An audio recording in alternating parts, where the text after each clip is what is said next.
Hello and welcome to the Jacksonville Jaguars Insider Podcast. My name is John Shipley.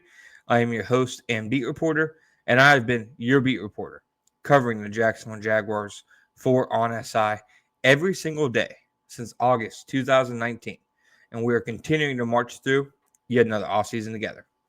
As always, Jaguars on SI is your best and most comprehensive stop for all Jaguars coverage, whether locally or nationally, and we provide you daily, free, boots on the ground coverage of your favorite team. Don't forget to find us on social media such as Facebook or Twitter at Jaguars on SI, and you can also find us at www.si.com/NFL/Jaguars. We are almost exactly 2 weeks away from the 2025 NFL draft, and some draft processes fly by. Some just kind of like, all right, I'm ready for this one to get here.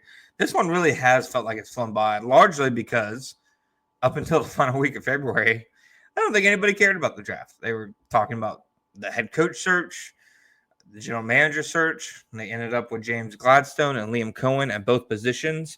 And really, since Gladstone was hired during the last week of February, that's when it's really felt like, okay, now it's time to pivot the attention and focus on the 2025 NFL draft. Then, of course, the Jaguars had to get through a busy free agency period that saw them spend some of the most money in the league. They signed 10 new free agents, including agreeing to deals with 9 on them on the very first day of the legal tampering period. It really feels like the draft, to an extent, which is odd for a team picking in the top 5, has kind of fallen off, to the back burner, just in terms of the attention around the Jaguars and all that they've done over these last several months. It's been, without a question, one of the busiest Jaguars off seasons I followed. The last time they did a head coach and general manager search at the same time was 2021, and we all knew they were hiring Urban Meyer, and there was a very, very clear inkling that they were going to hire Trent Baalke as well. So this time, they actually held more extensive searches. The searches went longer. They ran the searches separately. They didn't have, especially on the general manager side of things, a clear guy who they were always going to hire from day one. So just the nature of this offseason, it's been very busy. And now it seems like with a couple weeks left until the draft, it's time to put full focus, at least externally, on the Jaguars in the draft. And as things have shaped up, I believe things have ebbed and flowed for the Jaguars' chances to get one of Abdul Carter or Travis Hunter.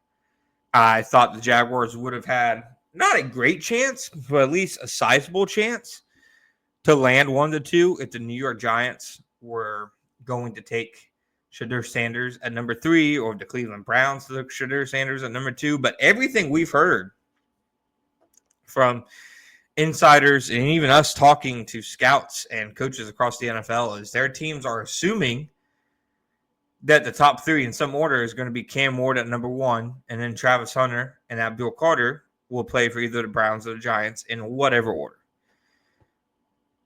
Perhaps things can change. There's always some surprises on draft night, but it's gotten to the point now where I'd say Shedeur going number 2 and number 3 would qualify as a surprise. And because of that, and because of the fact that it seems more likely than not that Abdul Carter and Travis Hunter don't even get a chance to make it to the Jaguars when they're on the board, it certainly feels like to me this draft process is coming down to 2 guys. And this isn't me giving a sourced report or anything saying these are the next 2 guys they like after Travis Hunter and Abdul Carter. But I would imagine the way things have played out that as of right now, the 2 most likely options at number 5 are one of Michigan Wolverines defensive tackle Mason Graham and LSU offensive lineman Will Campbell. Now, perhaps they have other interests. Missouri offensive lineman Armin Membaugh is, of course, one option. Ashton Genty. I know not a lot of fans would, be overly excited, but potentially that's another one. Tyler Warren, Ted McMillan. But at the end of the day, I just think that it's going to come down to one of Graham or Campbell. Do they invest in the defensive line and try to get increased production against the run, increase pass rush, help out Josh Hines Allen and Trayvon Walker? Or do they take an offensive lineman who, as of right now, looking at the depth chart, there might not be a clear spot, but add him to the mix, let him compete, and see if he can figure out a way to find his way into the starting unit? With the talent Will Campbell has, and we've seen Sean McVay and Mike Vrabel both gush about him and his ability at left tackle and his production and experience in the SEC against SEC pass rushers, won't have to believe with that talent that he would get a starting job somewhere in the line, whether that's at left tackle, right tackle, left guard. Those seem like the three spots that he could potentially contribute to. I'm of the opinion that if I had to pick one, I'm probably taking Graham. I have them graded, very similar prospects. But in terms of Campbell, would it be surprising for Liam Cohen to say, I am helping Trevor Lawrence with the first pick that we make as a regime? Because regardless of Will Campbell plays, he would help Trevor Lawrence. He would improve the run game, improve the protection. He is a legitimate stud offensive lineman prospect. So those are the things you have to weigh and consider. But as we get closer and closer and are just now a little over 2 weeks away until the draft, I'm continuing to think those are the two guys the Jaguars will likely have to decide on at number 5 overall.